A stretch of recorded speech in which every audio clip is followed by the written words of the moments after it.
Jacob Zuma was watching from South Africa.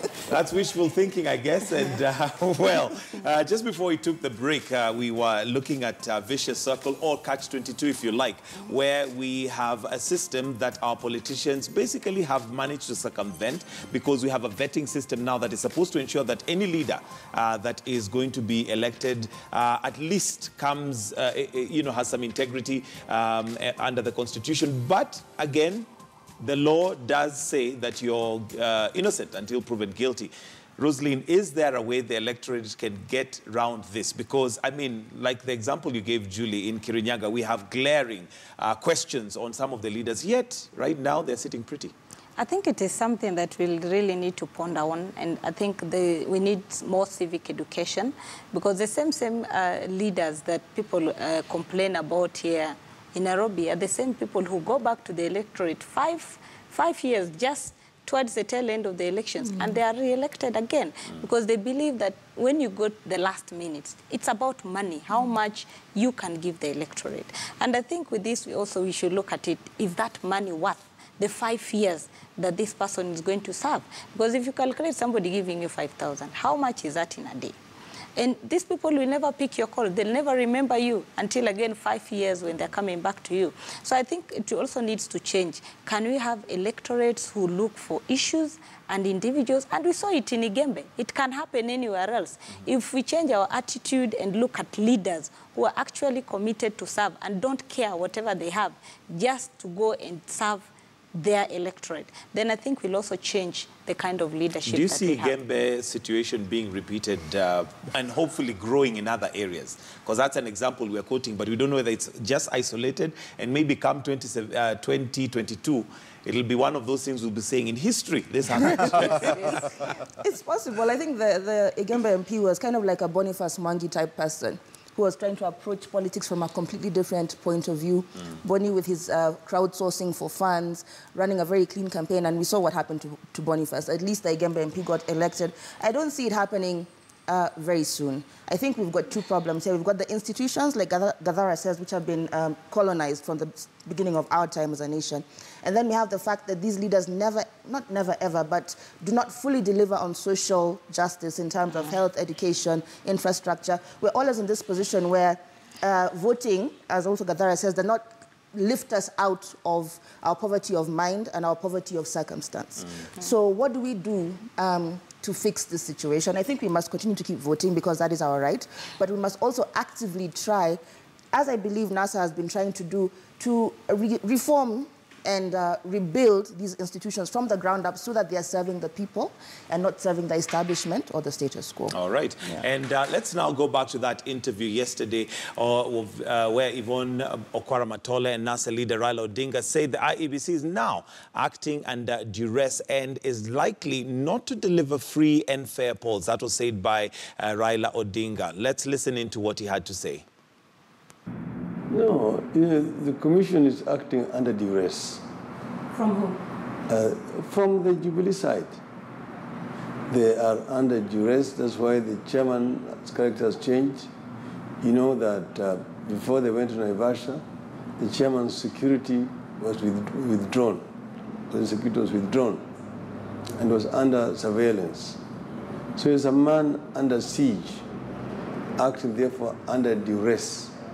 The same thing with the other commissioners who are offering alternative views. So this is now a commission which is being streamlined by Jubilee to do Jubilee's bidding. And we're saying that that is not right.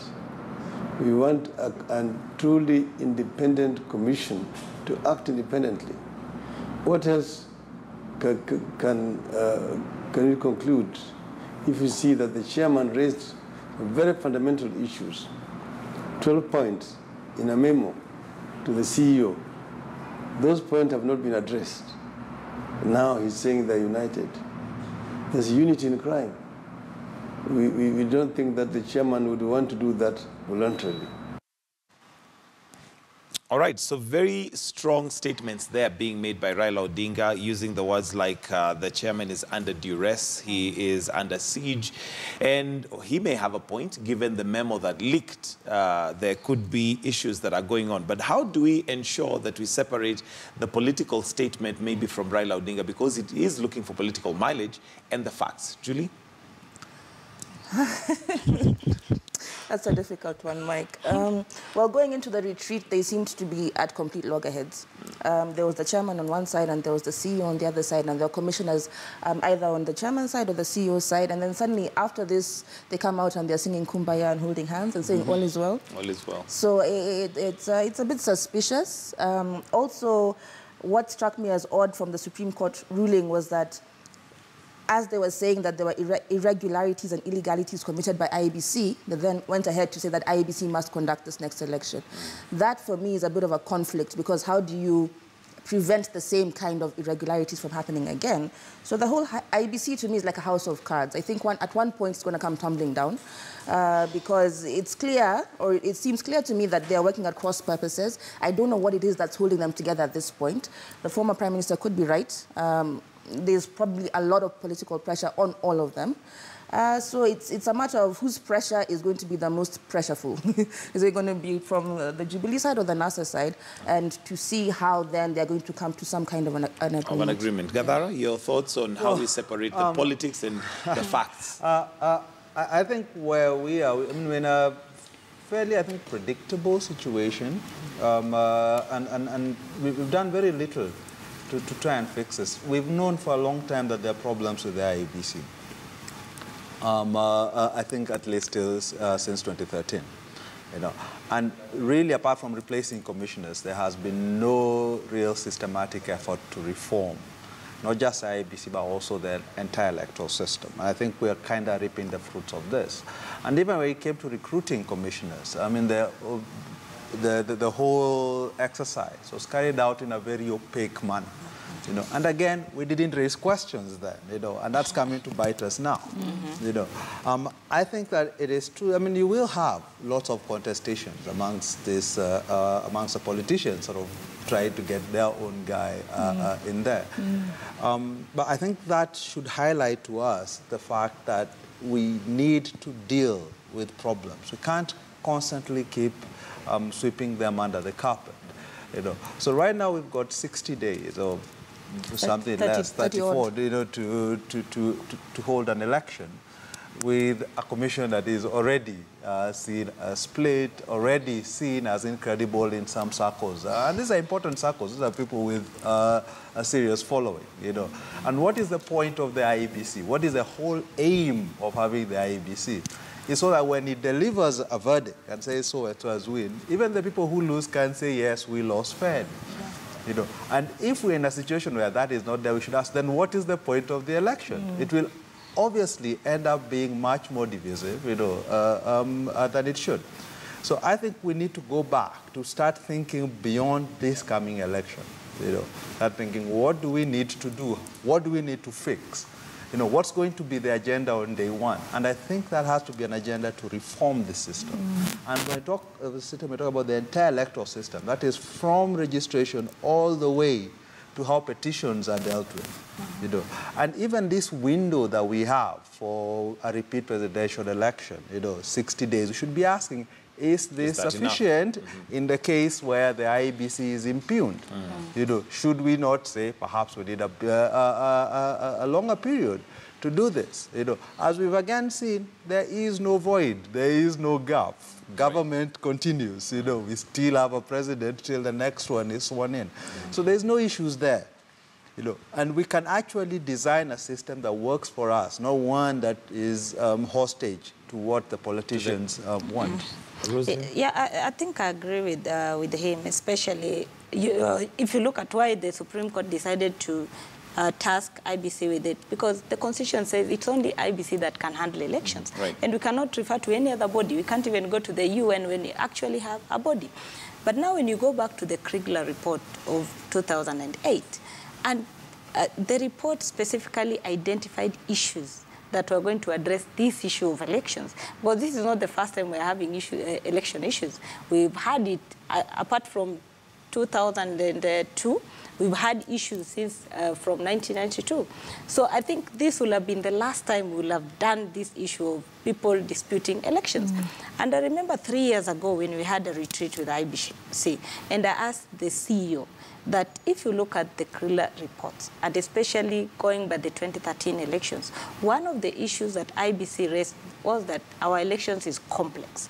And we said, what held them back from coming up with a regulation or a proposal to Parliament to even stagger our elections, so that instead of having the 6 elective positions on the same day, we can stagger and have elections in 2 days and ensure that our elections are perfect.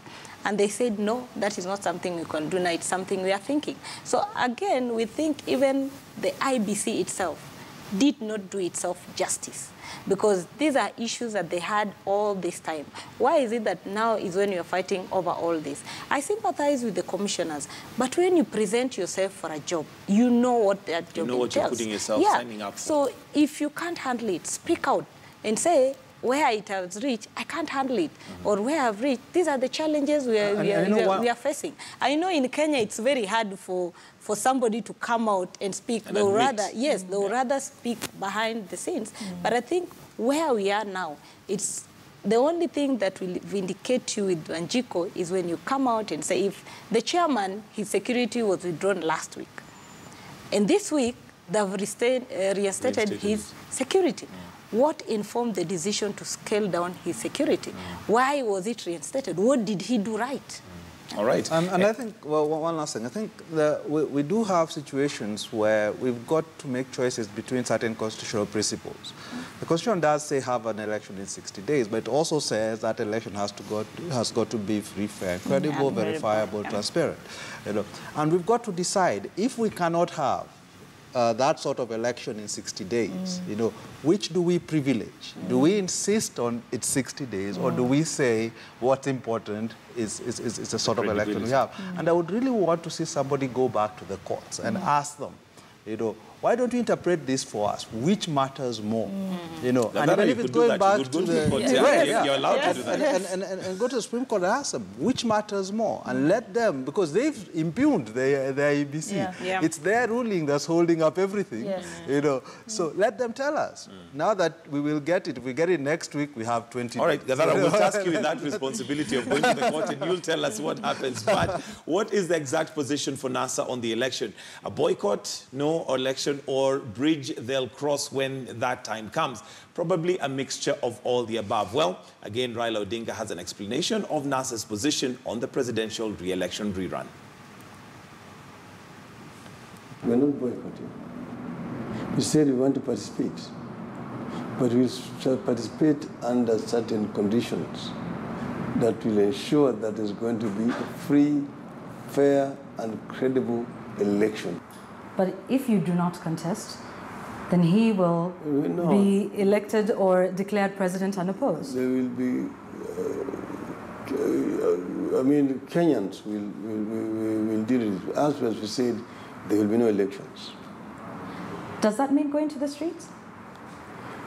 We will deal with that when the time comes. At the moment, we think that there is sufficient time to make proper preparations so that we can have an election.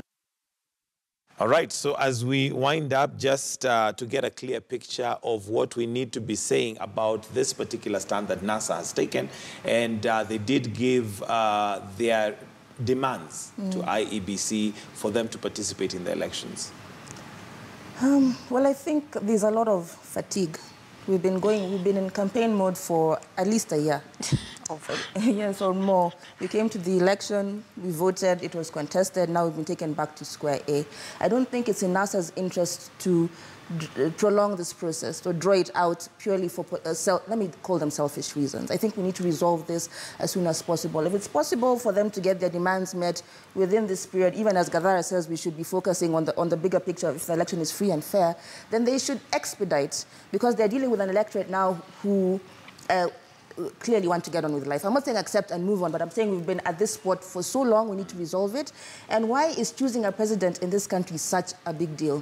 Perhaps we should reform the way we think about leadership and make the presidency a 20,000 a month job with a VIX and a 2-bedroom flat, so that we're not so invested, you know, because it's literally brought our lives to an absolute halt, yeah?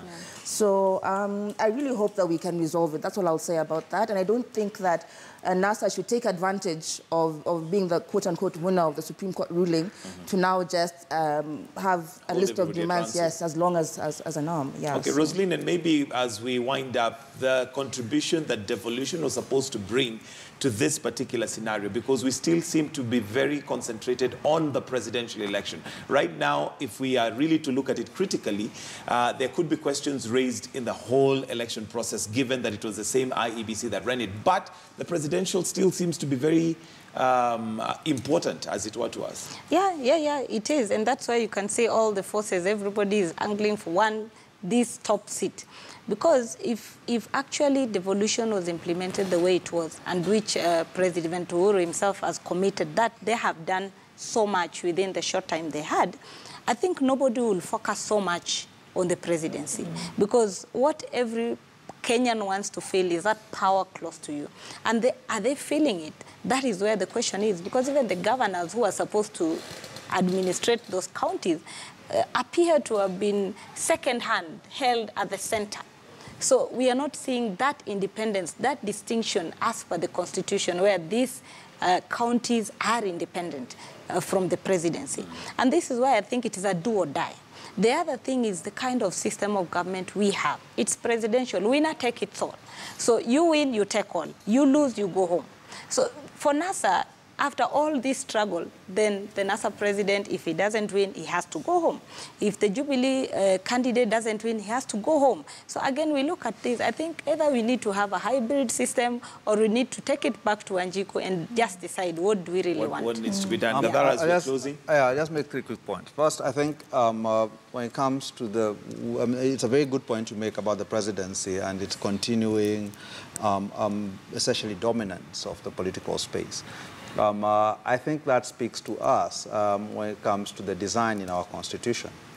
I think we need to think about why it is we have most resources still centered at the national level when the actual delivery of service to Wanjiku is supposed to be happening at the county level. Seems to me this, instead of saying 15% goes to the county, it should be saying 15% stays at the national level and the bulk of the money goes there because the politics will follow the money. Right. As we've seen with the Senate and everybody jumping out and trying to become a governor. You know. The second point I'll make, I think, is that we need to understand that the Constitution itself needs implementation. Just the fact that we got to 2010 and we passed it, you know, that just presented us with a vision. We need to ask ourselves whether this vision needs, you know, how do we implement it and where does it need to change? You know, all these issues that are coming up, they're telling us that there are certain deficiencies, perhaps, in how we drafted this document, you know, and that there are also how to put it, that the way we have gone about even implementing it, you know, has not been faithful to what the vision itself was. You know, we are too sort of, to the spirit of it. You know, we're too sort of focused on this is the wording, and we tend to see the Constitution as this chain. You know, it ties us. You know, not this thing that's meant to liberate us. You know, and to allow us to do this. I don't think. The third point I'll make is, when NASA says they won't run, I mean, they won't participate in the election, and everybody's afraid. Does this mean street demos? Street demos are good, you know. I think that peaceful peaceful demonstrations are always good, and I'll tell you why. Because nothing in Kenya has been changed fundamentally through the vote. You know, it's always when Moi was forced to either remove Section 2A or to put in term limits, you know, and stuff like this, was always done outside of the electoral system. You know, you had mentioned Boniface Mwangi, and I was one of the ones who was telling him, don't run, you know. And in a sense, I was glad he ran because he showed people a different way of doing politics. Things, But the fact is, once they get in, the pressures on our MPs and the way our system is structured, it more often than not, but probably always, changes them. We have 2002 as an example. all the changes we've gotten have always been changes we have pushed from outside of the state. Yeah. It is only outside the state that you can hold the state accountable. You know, not change it from inside. That is a fallacy. All right, so let's always, I think, let's not be too fearful that people will go onto the streets. Let them go onto the streets because that's how we generate change. So long as it's peaceful and, well, the security forces also don't well, then that's, provoke people to violence. But that's a topic for another day. And we'll have to wind up right there at 23 minutes after 8. Thank you very much, Patrick Adara, who's a cartoonist, also a communication consultant, Rosalind Obala, who's a political journalist, and last but not least, Julie Masiga, who's a journalist. Thank you for joining us this morning on the Newsroom. For now, I want to, well, hand over to Michelle, who's possibly going to give us some of the stories that are making